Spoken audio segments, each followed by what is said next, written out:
Welcome to the stage, it's the tale untold. Shane, the black swan breaking the mold. In a world of chaos, he rises from the fray. With wings spread wide, he's here to slay. Dark shadows lurking, but he won't back down. Black swan revelations, moments alive. Chains break barriers, watch and thrive.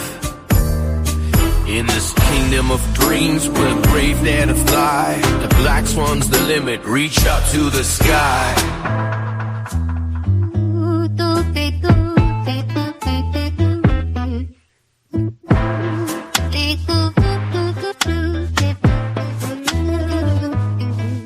From the ashes he soared, a phoenix reborn. With beats in his heart, he's ready for war. Lyrics like daggers, sharp on the tongue. In the game for the throne, where legends are hung. Echoes of truth ringing loud and clear. Black swan revelations, moments alive. Chains breaking barriers, watching thrive. In this kingdom of dreams, we're the brave, dare to fly. Black swan's the limit, reach up to the sky.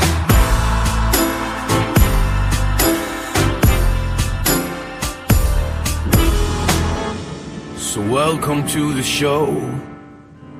Let the good times roll.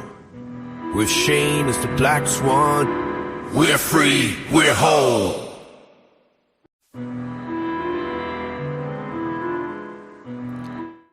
All right. Welcome to the show. How's everyone doing today? We are going to jump right into this. Let's just jump right in. This is the Bravo fire that is actually ravaging the Grand Canyon right now. So we're going to talk about this. Can you guys hear me? Can you guys hear me? Let me see here. Testing. Okay. I think I sound all right. All right. So today we're going to be talking about this Bravo fire. And I think it's important to understand how it started. I've been talking a lot about floods lately. Crazy. If you had asked me about 2 weeks ago, am I going to spend a lot of time talking about floods? I would have said, you're crazy. You're crazy, because I was going in a different direction and all this kind of stuff. So I don't know. I just kind of go as where I feel led. And sometimes it's not easy, because sometimes people say, let this go, or don't look here, or be careful, or whatever, this kind of stuff. I'm like, okay, my whole channel is centered around the idea of black swans. I have to talk about potential black swan events. I have to. It's in my DNA. It's in my nature to talk about this stuff. So if it offends some people, if it feels like I'm egotistical, arrogant, or if I'm like bullheaded, whatever, so be it.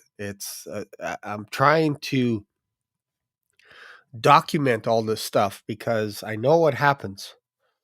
Down the road, people will say, we should have never saw it coming, or we should have seen it coming, or whatever, but nobody was saying anything. Well, I'm saying stuff, and some people are picking up on it now, that there's something afoot, something going on, and we're trying to figure it out on a daily basis. This is what we're trying to do. So let's look into actually, you know what? Let's start with scripture. I think it's okay to start with scripture. Shall we? Let's just go over to we're going to go into Matthew 24, one of my favorite chapters of the Bible, and we're going to talk about Matthew 24 a little bit. I'm going to read some scripture. Jesus said to them, "See ye not all these things? Verily I say unto you," this is after walking out of the temple, "there shall not be left here one stone upon the other that shall not be thrown down." And as he sat upon the Mount of Olives, the disciples came unto him privately, saying, "Tell us." It's interesting, right? When you have a private conversation with the Lord, the disciples weren't positioning this like Jesus can get out of this one. It's like, we're good friends now. You've told us a lot of stuff. We're almost like we're demanding you to tell us, when shall these things be? When shall these things be? And what shall be the sign of thy coming and of the end of the world? So we want to know, when is Jerusalem going to be destroyed, specifically the temple? What shall be the signs of thy coming? What should we look for that signal that you're coming? And then we also want to know the plight of the end of the world. 3 things. So Jesus said, "Take heed, let no man deceive you." I could do a whole study on just this chapter alone. Like, I could spend days on this. Take heed that no man deceive you. This is your first clue as to what the signs are going to be like, to point in the direction of Jesus Christ coming back. That's going to be a sign. Deception everywhere. Not only with the principalities, powers, the rulers of the air, but also the medium of the airwaves. For many shall come in my name, saying, I am Christ, and shall deceive many. I am your Savior. I am the Messiah. I am the one. God sent me to save you. I'm the one that's going to do it. And many is going to come. Many will come in my name, saying, look, I'm here. God sent me to you to help you get out of this pickle. And it's deception. It's deception. And ye shall hear of wars and rumors of wars. Wars are real. Rumors of wars are not real. People have to get this part straight. Rumors of wars are not, I think a war is coming. There's a rumor. There's a war coming. No, that's not what he's saying. It's lies about wars, so that you believe that there's actually a war going on when there isn't a war going on. Why? Because of deception. There's going to be real wars and there's going to be fake wars, and you're not going to be able to tell the difference between the two. But don't be troubled. Don't be troubled, because this has to happen. This has to come to pass. But when you see this is the sign of my coming. That's not the end. You're not there yet. So don't be troubled. Don't be like, this is the end. No, it's the beginning. It's the end of our age of grace, but that's not the end. That's not the end. This has to come to pass. What has to come to pass, Shane? Wars and rumors of wars. For nation shall rise against nation, kingdom against kingdom, and there shall be famines, pestilences, and earthquakes in divers places. So, how are nations going to rise against nation?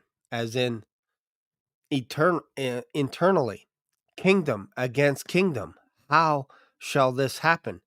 Well, famines, pestilences, and earthquakes in unique places. That's what divers means. Places that you would not think of, places that you wouldn't even dream of. Famines, pestilence, earthquakes in divers places. And famines doesn't just mean about food. It doesn't just mean about food.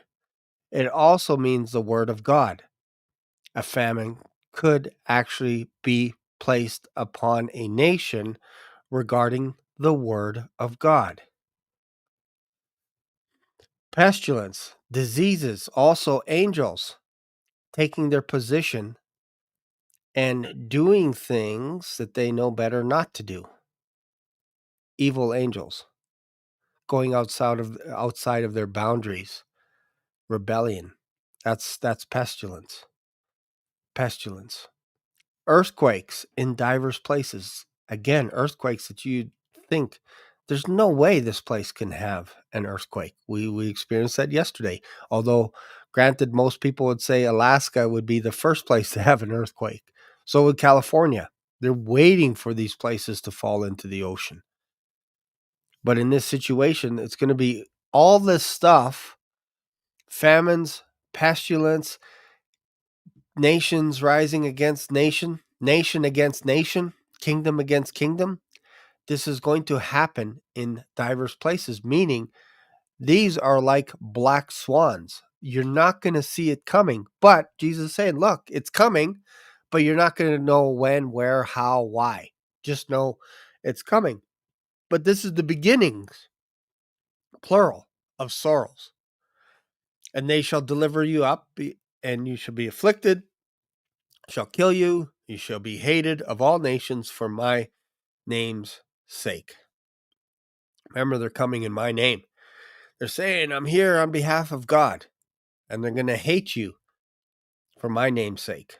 They're going to hate you, all nations, and they shall many be offended, and shall betray one another. Think Judas Iscariot. He was a good friend of Jesus Christ. He was one of the disciples. He had everything that they did, and he betrayed Jesus with a kiss. And shall betray one another, and shall hate one another. We just look at this stuff and we just go, that's old. That's thousands of years ago. How do you betray someone? You have to trust them. You have to trust the person that's betraying you. Why? You don't know they're going to betray you, because everything empirically is they are for you. There's no reason to suspect that they're going to betray you. There's no reason for it. That's what betrayal is. That's how wives feel horrible when they get betrayed. It would almost feel better if they had their arm or their leg or their eye gouged out than to be betrayed by their husband or their spouse or their significant other. Betrayal is almost the worst thing that a person could feel, because you trust that person, and there's no better trust than inside a marriage. And when you break that trust, you break that betrayal, it's very hard to win them back. It's very hard. It's very hard to win them over. So this is what's going to happen is people will be betraying people, their trust. Haven't we experienced that with governments? They betray you once, you're like, yeah, I don't know if I want to trust them anymore. That's scriptural. God never says to someone, hey, feel good about yourself when you get betrayed. It feels horrible. Horrible. And Jesus even says in the book of Psalms that if it were anyone else, if it were my enemy, that I can handle. But it was betrayal from a friend. That's in Psalms. That's David prophesying ahead about Jesus Christ, what Jesus Christ was going to experience. Betrayal. Hope you guys are getting something out of this. Subscribe to this channel. Feel free to leave a comment. Feel free to share the videos. Shall hate one another. Hate's a strong one. And aren't we seeing that now? People hating on each other, hating on governments. But remember, Jesus said that's not the end. That's the beginnings of sorrows, the beginnings of labor pains. Once that baby comes, we're out of here. The baby's delivered. That means Jacob's trouble is here. There's no going back. There's no going back. But right now, it's like birth pains, sorrows, and they're getting worse and worse, just like a woman about to give birth. There are days, weeks leading up to it where she's like, oh, I think the baby's coming. I feel horrible. And then it's a false alarm.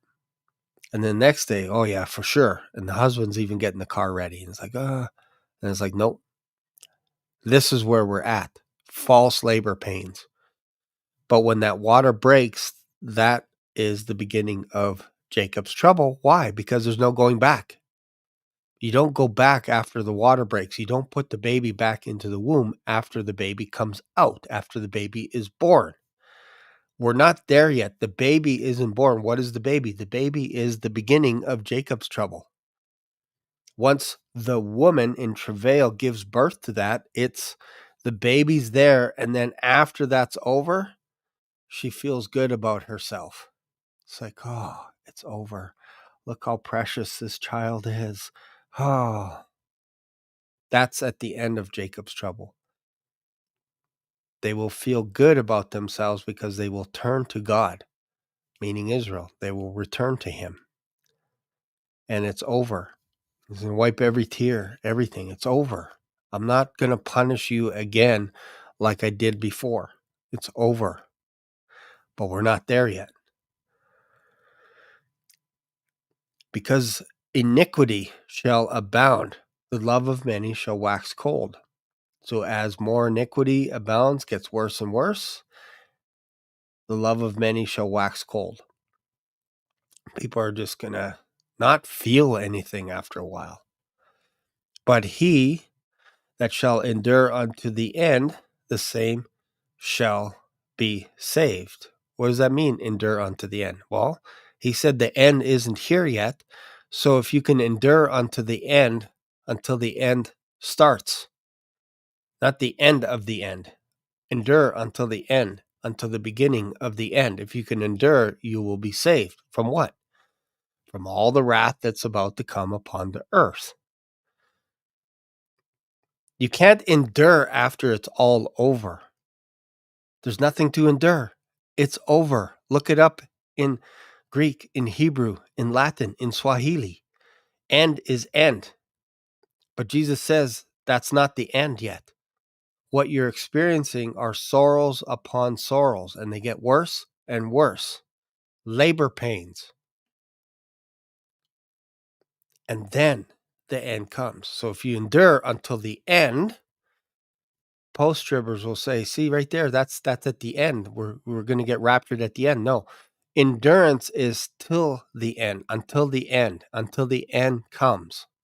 When the end comes, we're out of here. Pray that you're worthy to be saved. How do you get saved? You believe in Jesus Christ, that he is God Almighty, that he died on the cross, rose again on the third day, born of a virgin. Born of a virgin. That's so important. And this gospel of the kingdom shall be preached in all the world for a witness. Interesting, in Revelation, we have two witnesses. Here's a witness. This gospel shall be preached in all the world for a witness unto all nations, and then the end shall come. And then the end. So, here's another clue. The gospel shall be preached. It doesn't mean everybody's going to be saved. It means the gospel shall be preached in all the world for a witness unto all the nations, meaning we've presented this to you, that the end is coming one day in the future. And the only way to be saved is through Jesus Christ. If you can accept this, you are saved. If you believe in God Almighty, Jesus Christ, then you will be saved. So it looks like that the gospel will be preached, then the end comes. So the gospel is preached all over the world, then the end comes.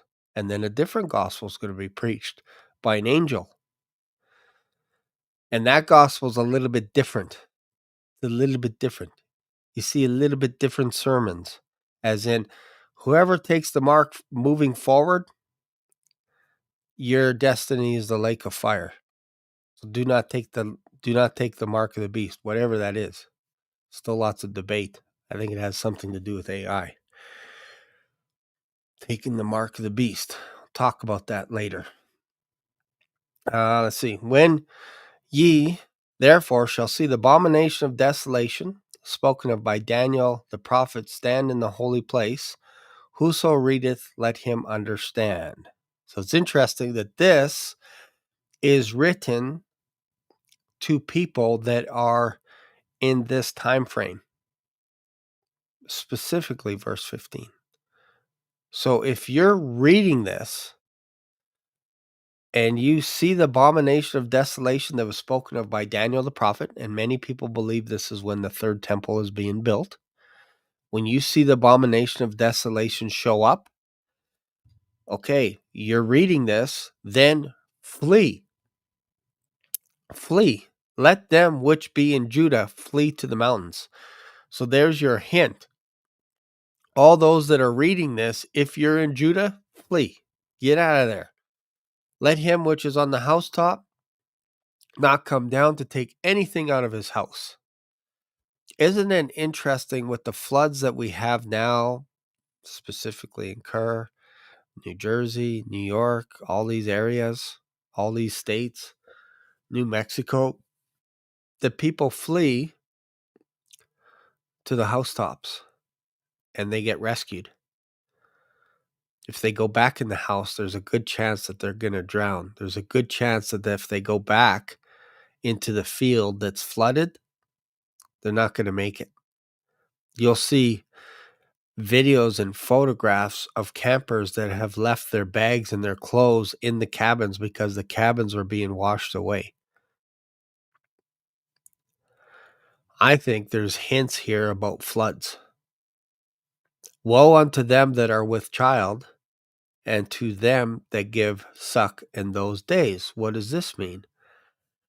Well, the way I look at this is it's not a condemnation necessarily against women, because woe is used. When is woe used? Woe is used when it's pretty bad, pointing at people. It's pretty bad. Them that are with child, specifically women, and to them that give suck in those days. Why would Jesus say something that he created? Why would he say woe unto them that are with child? Is it possible that there are going to be women in those days that these children are a little bit different than normal? Hybrids, IA, tampering with DNA, aborting, don't know. These children are living. Woe unto them that are with child. They've given birth to a child, and to them that give suck in those days. It's almost like you're cursed. Woe. Whenever you see the word woe, it's not like, oh man, whoa, like the Fonz. This is bad. This is bad news. So now it's more specific to this time frame of women that are giving birth to these type of children. There's something going on with their wombs. I don't know if it's artificial. I don't know. But Jesus said, woe to them. He also said, woe to those that offend children. It would be better if you were drowned. Drowned. Isn't it interesting that Jesus uses flood metaphors, flood parables to talk about destruction? It's better that you had a millstone strung around your neck and drown than to offend a child. So there's something going on with these women here. But pray that your flight be not in the winter, neither on the Sabbath day. This tells me, because it's in Matthew, that this is targeting a group of people as well. Where? In Judea. Where's that? In Israel. It's not New York. It's not Canada. We don't practice the Sabbath. Our Sabbath is eternal. It's every day, 24 hours a day, 7 days a week. We don't just pick a time on Saturday to give ourselves unto the Lord. It's 7 days a week, 24 hours a day. We have entered into that rest. Why? Because of belief. If you don't have belief, you can't enter into that rest. In the Old Testament, the Israelites couldn't enter into the promised land. Why? Because they didn't believe, and they dropped like flies out in the wilderness. So that should signify to you that there is another day coming, another rest. Otherwise, why mention it unless there's another rest? What is the other rest? It's in Christ. For then, so after the water breaks, then shall be great tribulation, such as was not since the beginning of the world to this time, no, nor ever shall be. No more tribulation like this, nor ever shall be, meaning this time is the worst, and there's nothing like it before, and there will be nothing like it in the future. There's no other way to look at this.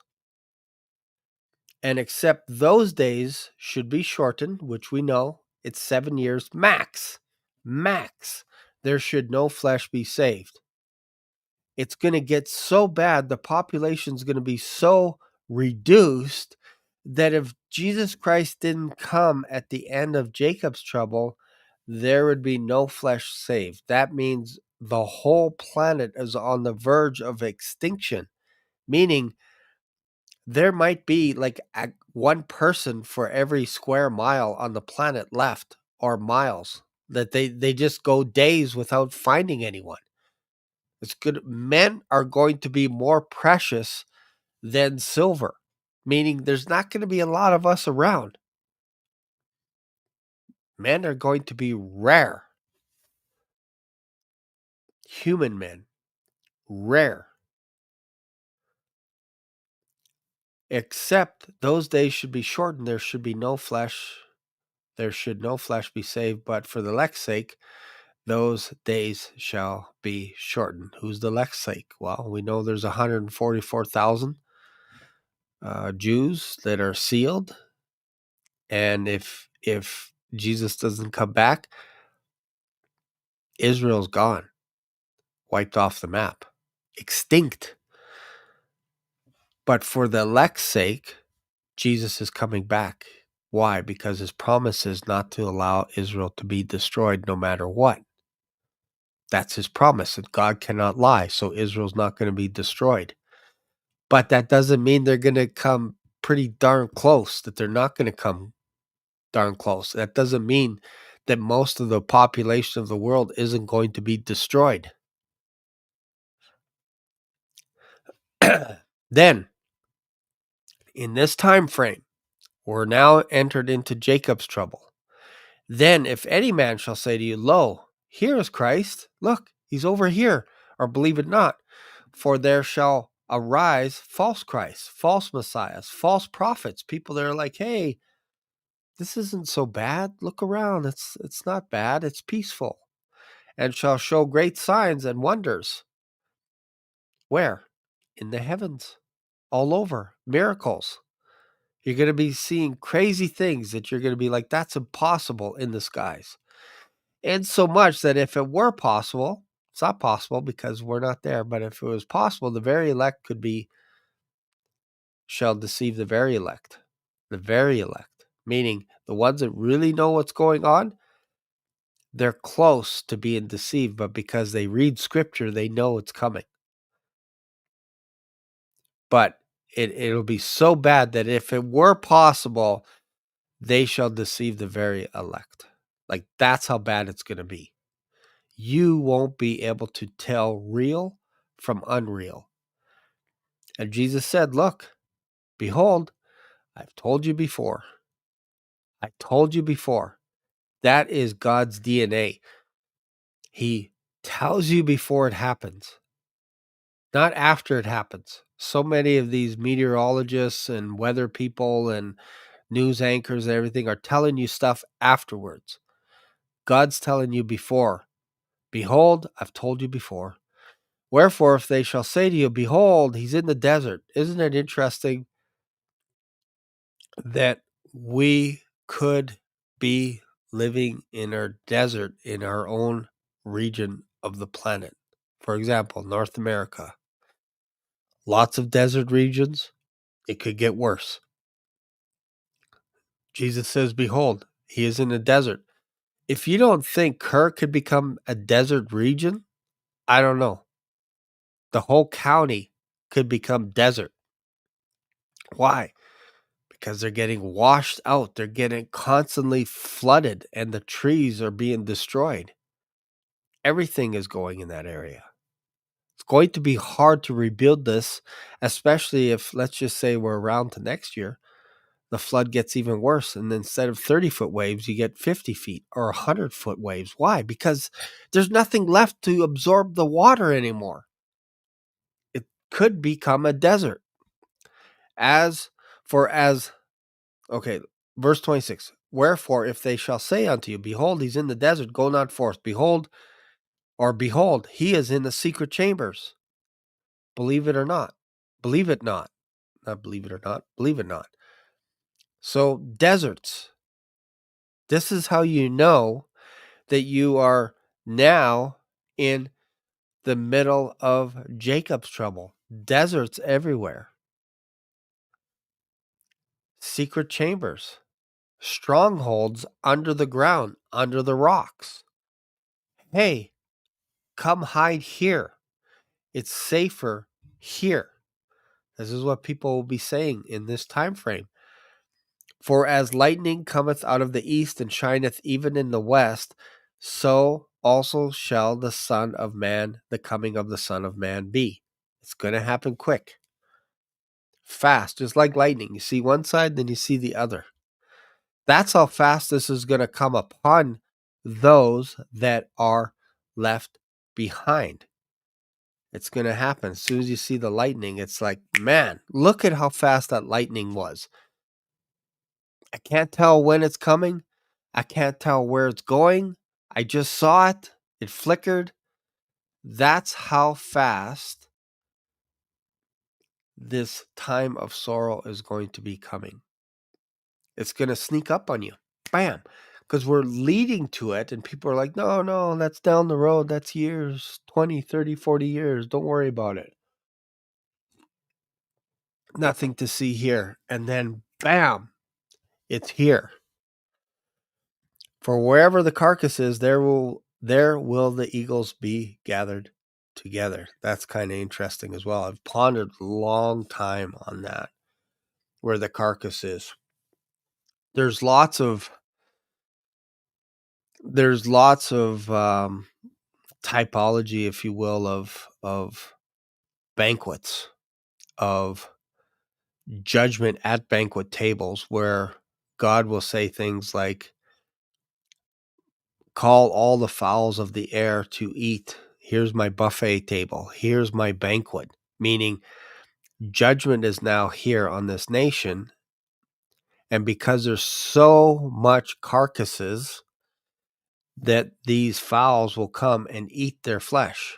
That's that whole idea of banquet. That's what this means. It's in relationship to wrath to come upon either a nation or upon an earth. It's not a bon appetit, let's just eat. No, it's a sign of judgment. It's just like when you see a type of, like, whenever Joel would mention the moon turning to blood. Is it liquid blood? Is it actually blood? Or is it actually it's going to look like blood? That's a sign that you're in this time frame. So a banquet table being laid before you with flesh on it, and calling the fowls of the air of heaven to come and feast, that's a sign of wrath to come. That's what that means. So wherever the carcass is, there will the eagles be gathered. So this is another type, I believe, of judgment. So wherever there's people, there's going to be judgment. There's going to be carcasses. This is not one region. This is worldwide. How do we know this? Immediately after the tribulation of those days, immediately after that, we see the sun will be darkened and the moon will not give her light. When? After the tribulation of those days. So after this time period, the moon's not going to give its light anymore. Total darkness. Can you imagine? Total darkness. And the stars shall fall from heaven, and the powers of the heavens shall be shaken. This is basically heaven's at war. We just can't see it. In this time frame, the stars are going to fall from heaven. Whenever you see fall, it's not a good thing. It's a demotion. And the powers of the heavens shall be shaken. Something new is coming. There's a cleanup crew in heaven kicking all the fallen angels out. People say, well, that happened a long time ago. Well, there might have been positions decided a long time ago, but that war is coming where Michael's going to kick them out, and they're going to turn around and they're going to try and come back up to heaven, and they're going to realize they don't have their seat anymore. They don't have their place. It's gone. They lost their place in heaven. And then when they come to earth, there'd be people going, wow, look at this. You guys are just like us. You're just like us. Your fate is the same as us. Even fallen angels will turn on Lucifer himself and go, you're just like us. You promised us that you would ascend to the Most High, and yet here we are. We're being judged. We're being judged. And you're just like us. You're no better. And it's going to get to the point where people will look at the devil and go, this is the one that deceived all the nations? Wow. And then shall appear the sign of the Son of Man in heaven. So after all this stuff is over, banquets all over the world of carcasses being eaten, then shall appear the Son of Man in heaven. And then shall all the tribes of the earth, everyone will see the Son of Man. Why? Because it's pitch black. It's pitch black. The moon loses its light. This is not the beginning. Like in Joel, it says when the moon turns red, blood red, that's the beginning. What's the end? There's no more light left.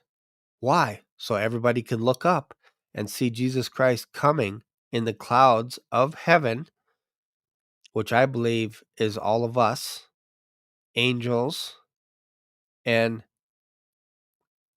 Christians that believe in Jesus Christ. All those in heaven are coming in the clouds with power and great glory, authority. We're coming with Jesus Christ from heaven. And we already have power and great glory. All the clouds, all the witnesses throughout history that have be careful what you say or do. One day there's going to be judgment. Well, here it is. Here it is. And he shall send his angels with a great sound of a trumpet, and they shall gather together his elect from the four winds, from one end of heaven to the other. Have you ever wondered how high, how deep heaven is? Have you ever wondered how long it would take to gather his elect because a trumpet has been blown and he's gathered from the four edges of heaven to bring them down? They shall gather together his elect from the four winds and from one end of heaven to the other. You can also say from one end to the earth to the other. This is mirroring what Moses said, that one day you're going to all be scattered, meaning who? The ones that are in Israel, the ones that believe God. And one day I'm going to gather you all back. This is an example here of gathering all the elect, all those that believe in Jesus Christ. not the ones that hate him. He's gathering them all. Now learn this. Look at this. Here's another example. Learn a parable of the fig tree. When his branch is yet tender and putteth forth leaves, you know that summer is nigh. So you should know. When you see all this stuff, you're like, man, we're close. We're close. And we've been talking about this on all the Watchmen channels. We're close. We're close. We're close. So likewise, ye, when ye see these things come, know that it's near, even at the doors. It's coming. It's knocking on our door. Verily I say unto you, this generation, which generation? The ones that see all this stuff come to pass, this generation will not pass till all these things be fulfilled. Heaven and earth shall pass away, but my words shall not pass away. What does that mean? That means if you think that heaven and earth will pass away, then you have to look at it from the context of his words. His words are eternal. Heaven and earth may pass away, but my words aren't going to. They're eternal. So what I say is going to come into being. It's going to come to pass. As in, his words are just going to lie dormant. It has to happen. But of that day and hour knoweth no man, not the angels of heaven, but my Father only. He determined the day. He determined the time. He determined the hour that this is going to happen, and it's no one else's business. But as the days of Noah were, what were the days of Noah? How can we relate to the days of Noah? Anytime you mention Noah, think flood. But as the days of Noah were, you can't help but think about Noah's Ark when your town is being flooded and you see a cabin floating down the river. You can't help it. Wow, this seems like judgment. This is what's going to trigger people to think that we're near the end times. Why? Because of the days of Noah. So shall the coming of the Son of Man be. It's going to be, this whole period is the timing of the Son of Man. Meaning, once that's finished, he comes.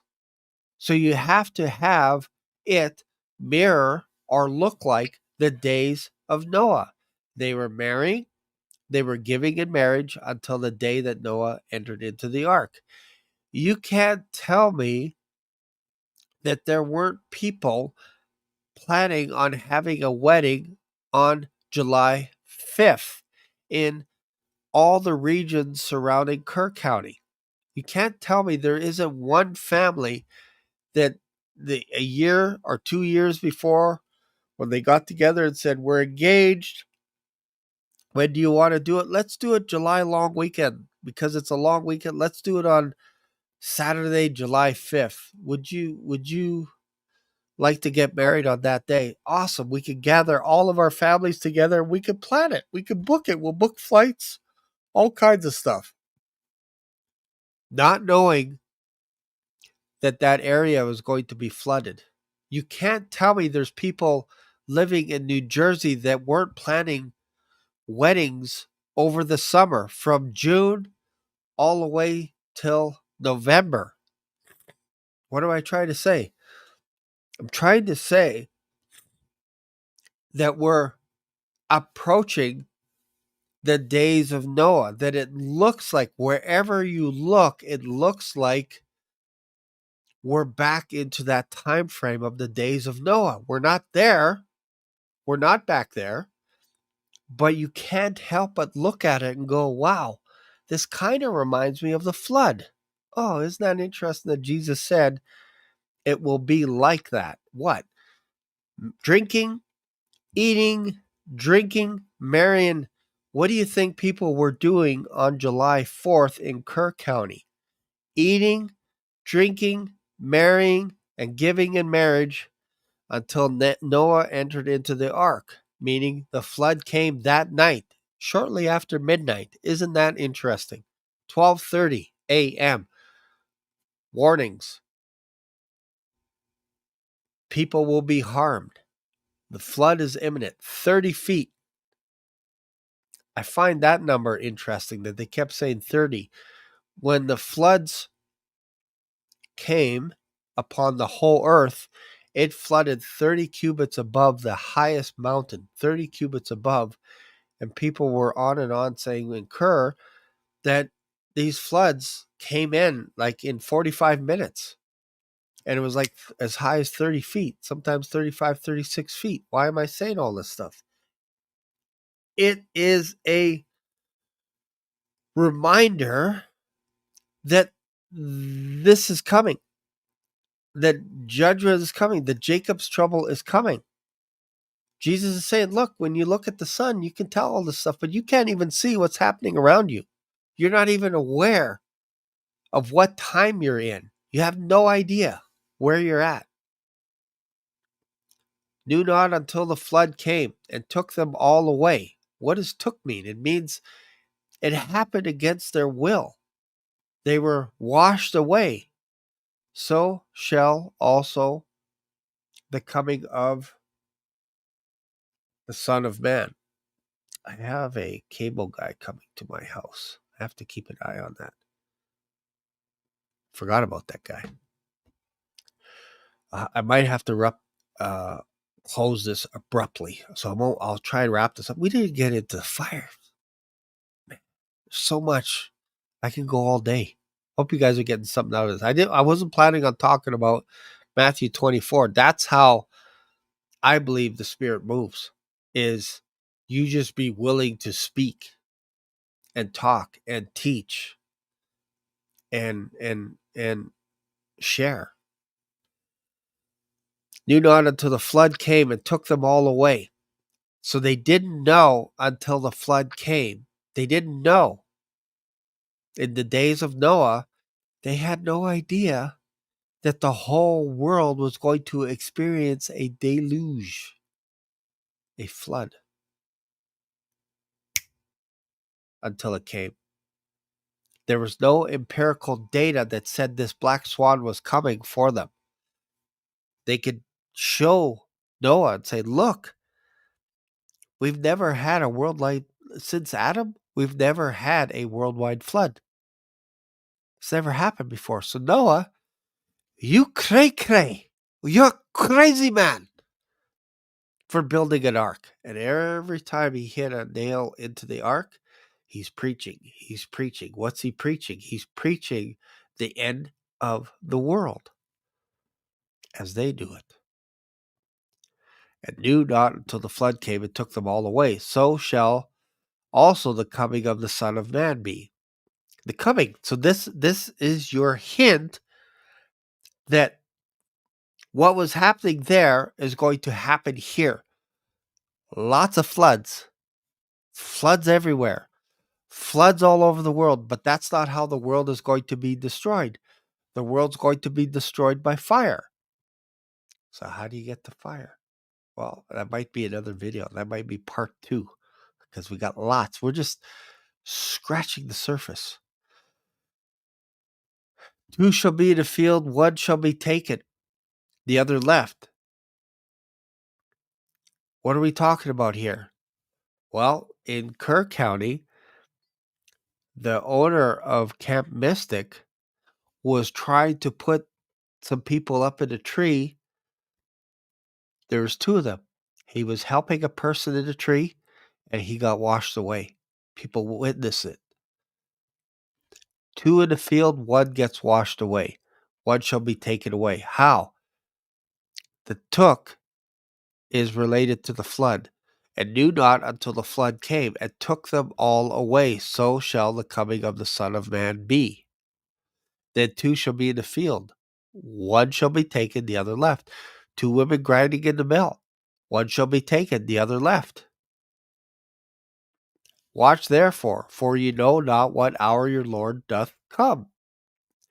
But know this, that if the good man of the house had been known what watch the thief would come, he would have watched, and he would have suffered his house to be broken up. This is like if we're watching, we're not going to suffer loss. Not like the people in Noah's day. They lost everything. So be ready, be ready, be ready. We can't say this enough. Be ready. All right, so let's just go to here, and I might not even be able to get to the fire part, but let's just go into now. We're going into now we're gonna go into some days I wish time would stand still just so I can get this all out because there's so much. There's so much. Okay, now we're gonna talk a little bit about the fires in Phoenix, Arizona. And I'm just keeping an eye on my phone because my cable guy could be showing up here. How did it start? Well, would you believe me if I said it was started on purpose? Or would you think that's a conspiracy? Would you believe that it was scheduled that Phoenix actually scheduled to have a control burn? Or would you think I was just making this stuff up? Okay?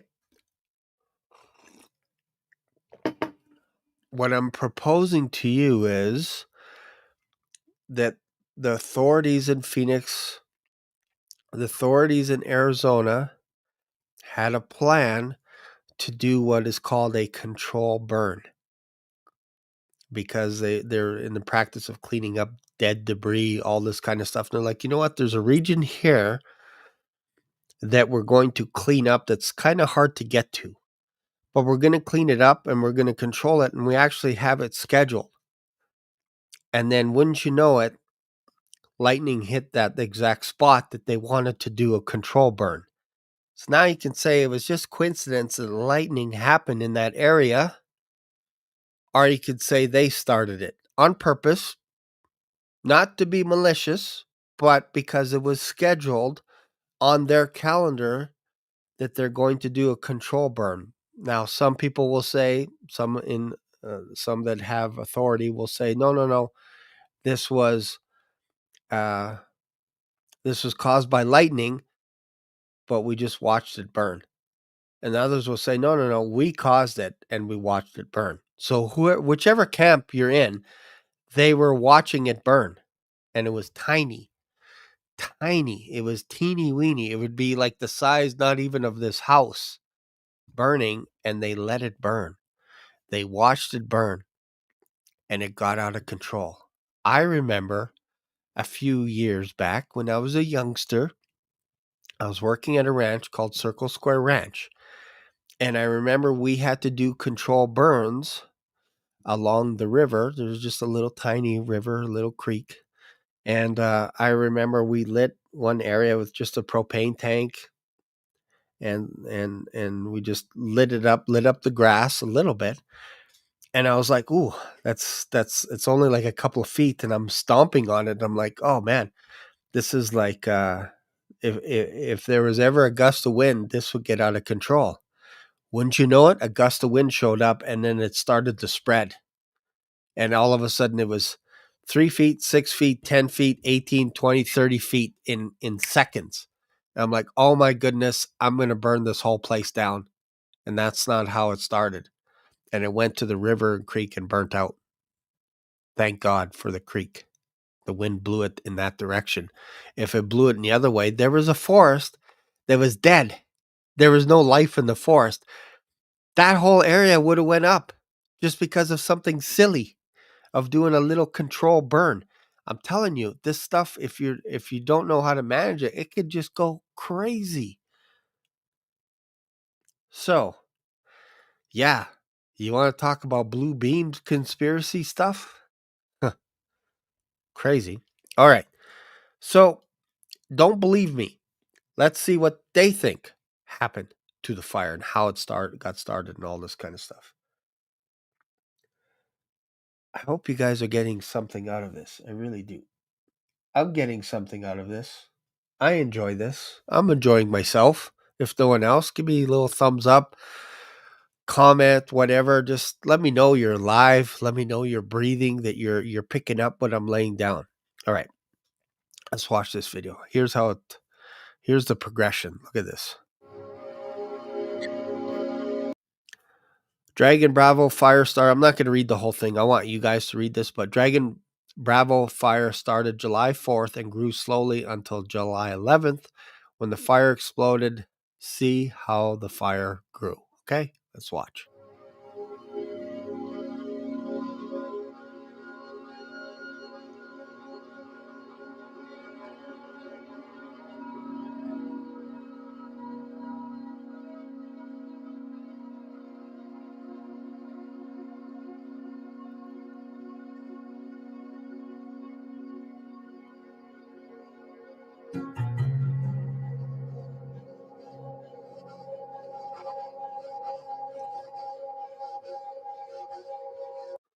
Crazy, right? Here's another time lapse. Let's look at this one here.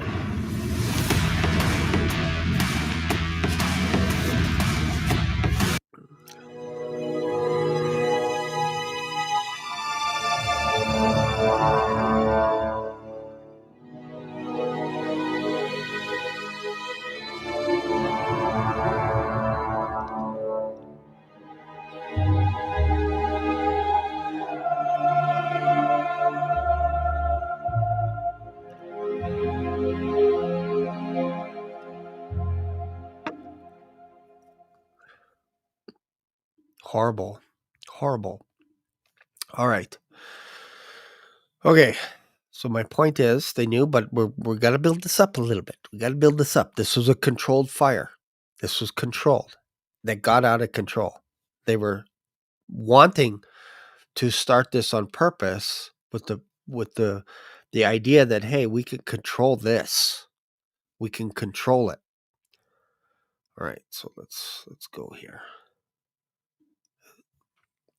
Let me just find it.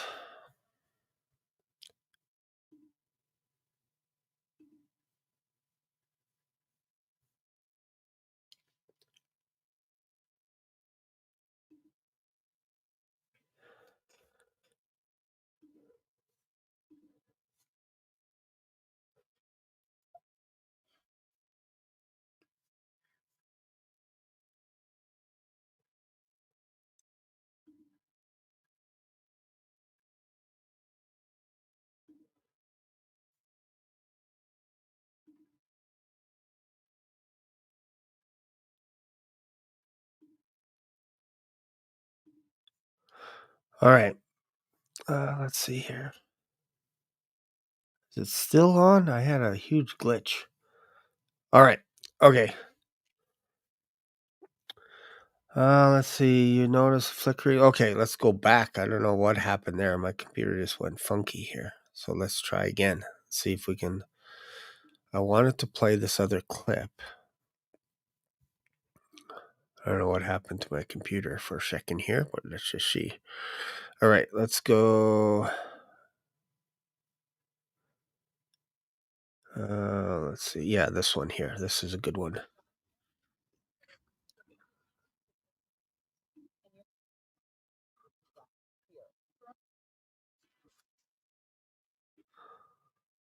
Okay, here we go. All right, let's go to this video clip.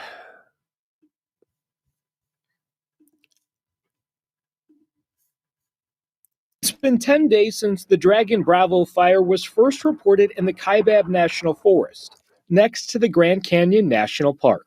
So this fire started on July 4th. It was a lightning strike. 3 days into the fire, the Grand Canyon National Park Service posted on social media the fire was at an estimated 10 acres, and it was being managed for, quote, resource objectives. Park officials say the Dragon Bravo fire was allowed to burn for the next few days. That was all working as planned up until July 10th. Unfortunately, we had really strong, aggressive winds come up from the canyon, and that changed the fire behavior dramatically, very quickly. People at the North Rim were told to start evacuating on Friday afternoon because of the fire. By 8 p.m., the Dragon Bravo fire had grown to 1,500 acres.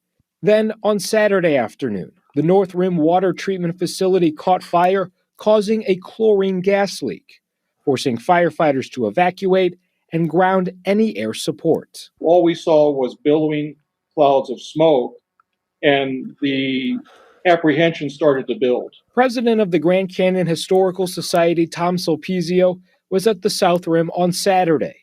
Park officials say that night the fire grew to 5,000 acres and destroyed 50 to 80 structures, including the Grand Canyon Lodge, after extreme and volatile fire behavior.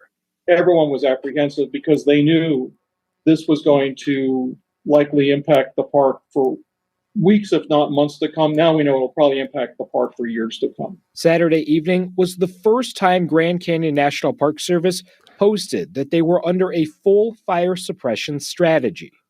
On Sunday, air support picked back up.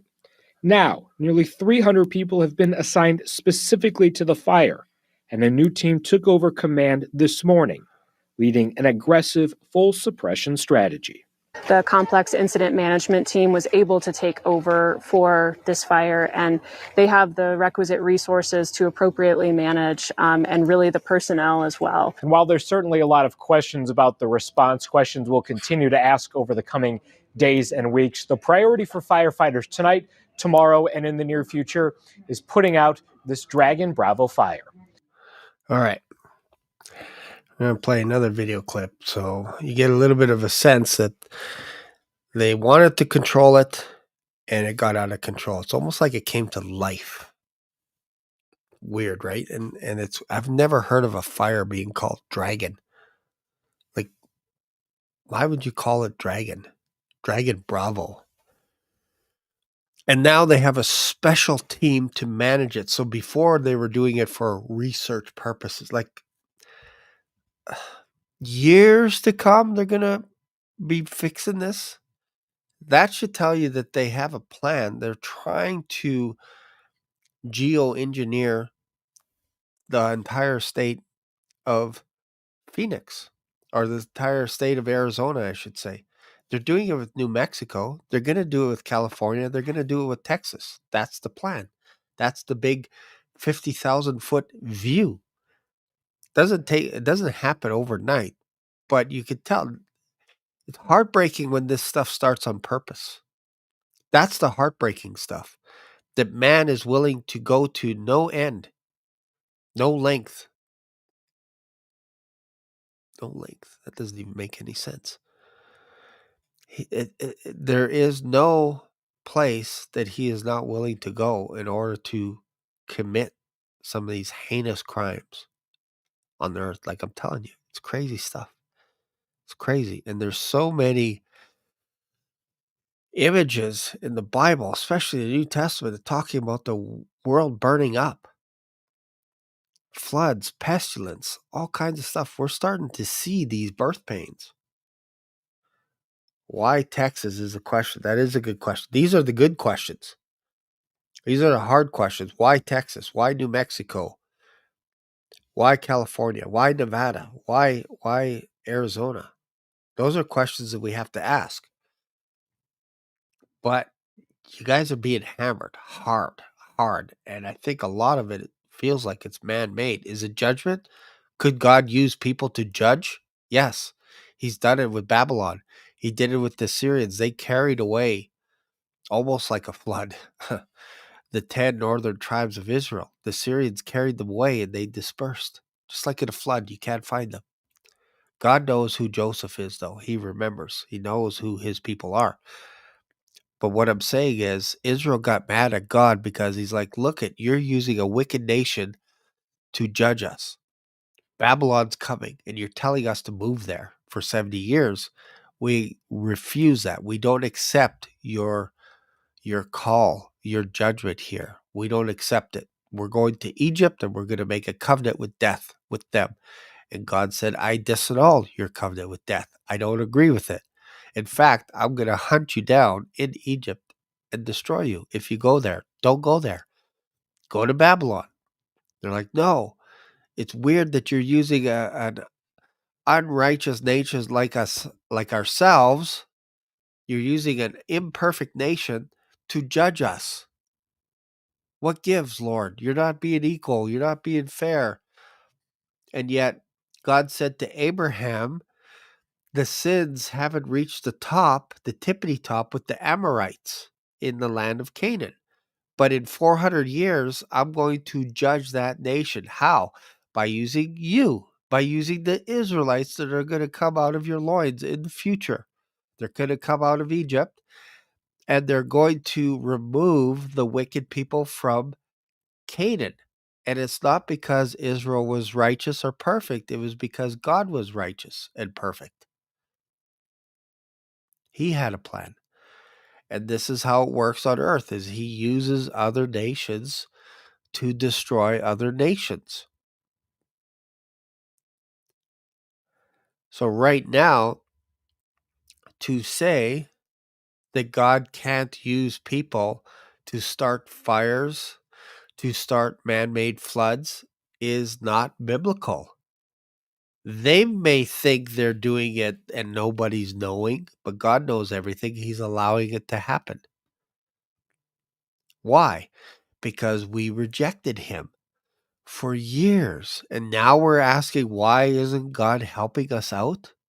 Why would God judge us? Why would evil people do evil things? Well, it's because we told God to go away. We told him to take a flying hike. We told him to leave. We told him to leave our schools. And we would rather have drag queens come in and teach our children, not God. So if you do that for a long enough period of time, God is going to say, okay, call me when you really need me. When you've exhausted all of your resources, then give me a call. But until then, you told me to go away. And now you have bad actors. They're like, well, it looks like the Christians don't care. It looks like the church doesn't care about what's going on around it. So we're going to take matters into our own hands. We're going to start burning things down. We're going to start flooding places. And because the Christians aren't paying attention, they're not going to see this coming. They're just going to ignore it. They're going to say, well, yeah, it's just natural.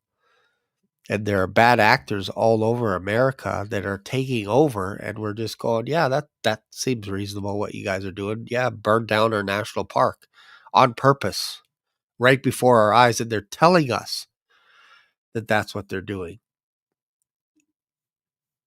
Don't believe me? Let's go to another clip here. This one here. This is interesting.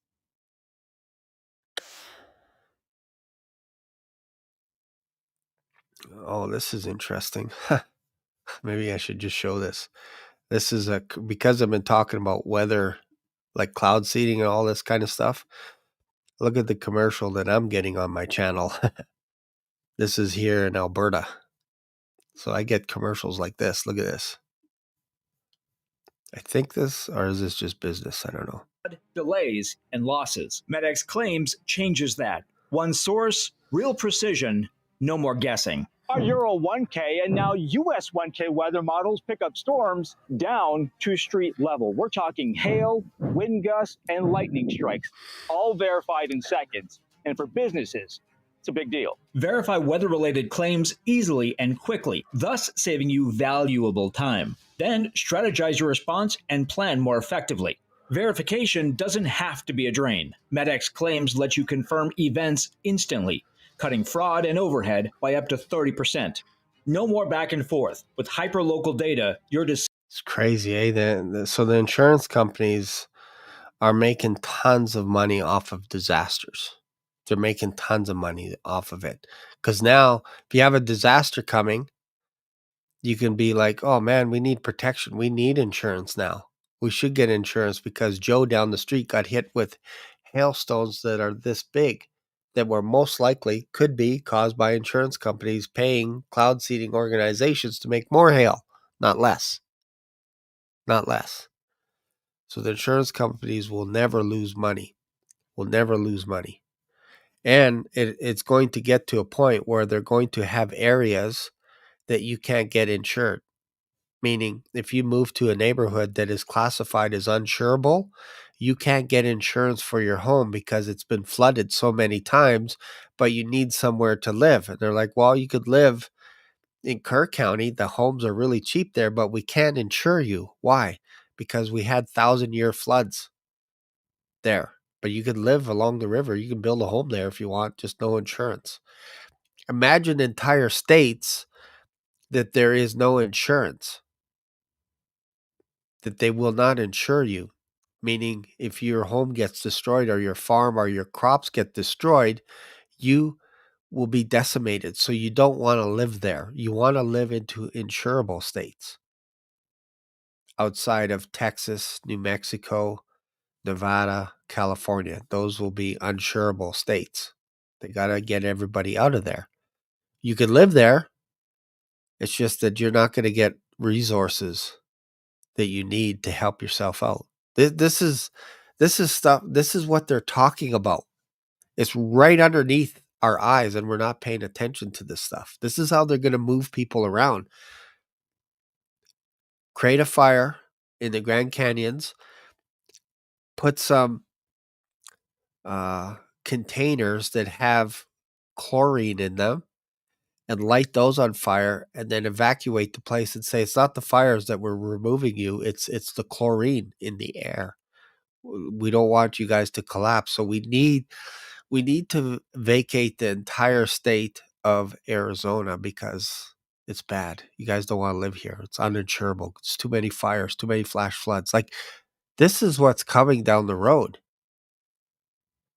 They're telling us, and I believe they have to tell us before they do it. And they're telling us, hey, we started the fire. We thought it was a control burn. Maybe they'll buy that. Ha ha ha. And the whole place is just burning down right before our eyes. Then they tell us we have no idea how floods start. This is a shock. We didn't see this coming. Meanwhile, they hire cloud seeding organizations that say, we have the capability to track particles in clouds that are forming into water, and we could be like, yeah, we could track it down to parts per million, and we're so proud of it, and we can make it rain whenever we want, and we can bring tens of millions of gallons of water right to your doorstep. But when a place gets flooded, it's like, no, whoa, that's not us. We didn't do that. We can't even make it rain. I was just kidding with you. We're not that good at it. Back talking on both sides of the mouth. It's crazy. An incident of this magnitude demands intense Governor Katie Hobbs is criticizing the federal government for its response to the fire. She released a statement that reads in part, an incident of this magnitude demands intense oversight and scrutiny into the federal government's emergency response. They must first take aggressive action to end the wildfire and prevent further damage. But Arizonans deserve answers for how this fire was allowed to decimate the Grand Canyon National Park. While the flame was started with a lightning strike, the federal government chose to manage the fire as a controlled burn during the driest, hottest part of the Arizona summer. Hobbs is calling for an independent investigation into how the Dragon Bravo fire was managed. A similar fire, the Warm Fire, decimated forests in the North Rim in 2006, causing major damage. More than 800 tourists and 200 park rangers were stranded there for days before being evacuated. Fire managers decided to let the lightning-caused fire burn as a wildland use fire, but crews struggled to contain it, resulting in a 59,000-acre destruction. After the federal investigation, the Forest Service found supervisors made a series of errors, one of them allowing a controlled burn in the heat of summer. And that history not lost on some Arizonans. This person questioned the decision for a controlled burn in the Dragon Bravo fire on Tuesday, but the Park Service downplayed those fears and stressed the importance to monitor the fire instead. We reached out to the Park Service to try to get more answers, but have not heard back. And now we look at live pictures of the North Rim of the Grand Canyon tonight, where the Dragon Bravo fire is burning. The White Sage fire a few miles away. It forced evacuations from the Jacob Lake area along the North Rim. Officials report some progress tonight, but the fire continues to move to the north and east. We're seeing some very extreme fire behavior because of how dry it is, how dry the vegetation is, and the winds. We had some moderation today, but we're just expecting these seasonal monsoonal kind of shifts of fronts kind of passing and coming through, bringing more wind and dry lightning than actual moisture. Dry lightning, eh? Well, I guess if you guys buy into all this stuff and you're like, yeah. This is nothing to see here, folks. Nothing to see here, folks. Then I don't know what to say to you guys. I've been showing you footage for days that there's people that are willing and knowing how to do things like this. And they're telling us. And yet the meteorologists are saying, wait for the rain to come. This will take care of all your problems. I'm telling you, this will make it worse. This will make it 10 times worse. But doesn't the rain help after a fire? No, it actually makes it worse.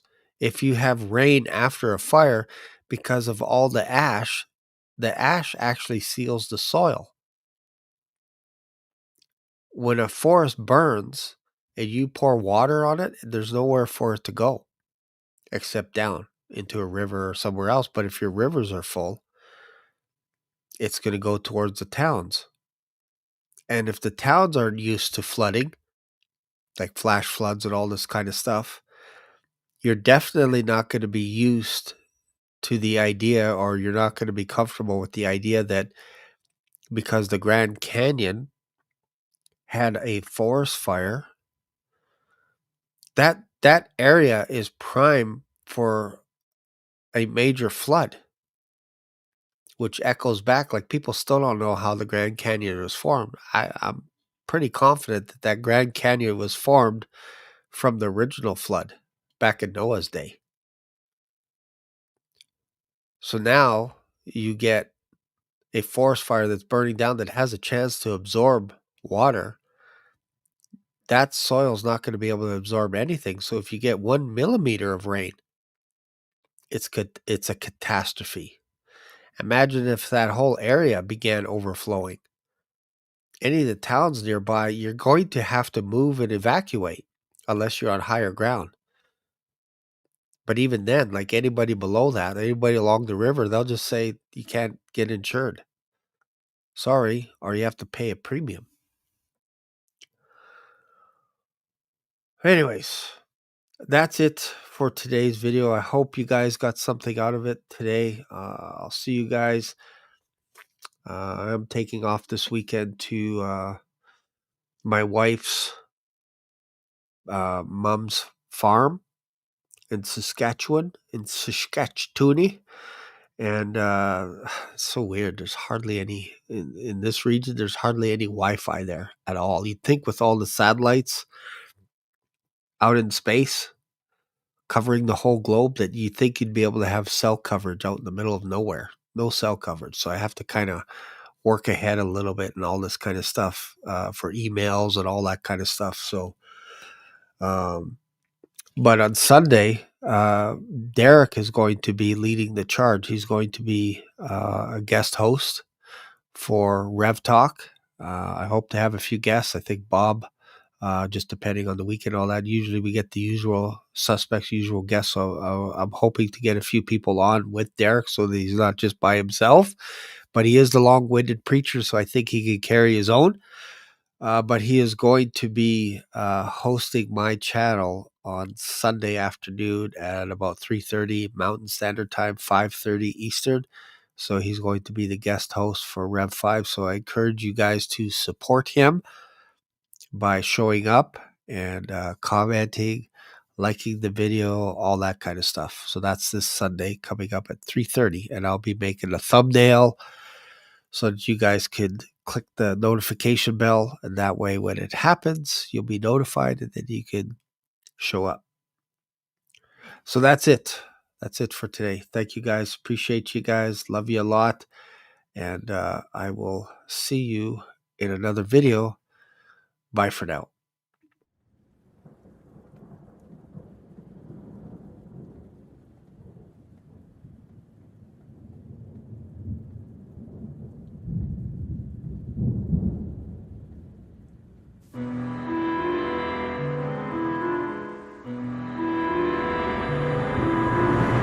Welcome to the stage, it's the tale untold.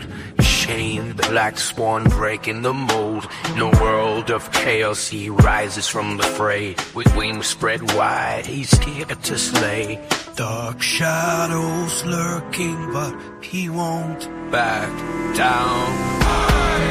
Black swan revelations, the moments alive.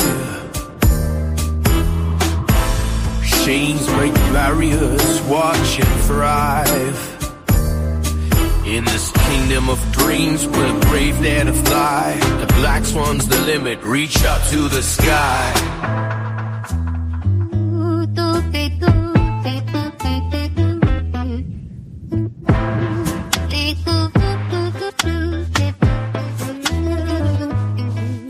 From the ashes he soared, a phoenix reborn. With beats in his heart, he's ready for war. Lyrics like daggers, sharp on the tongue. In the game for the throne, where legends are hung. Echoes of truth ringing loud and clear. Black swan revelations, moments alive.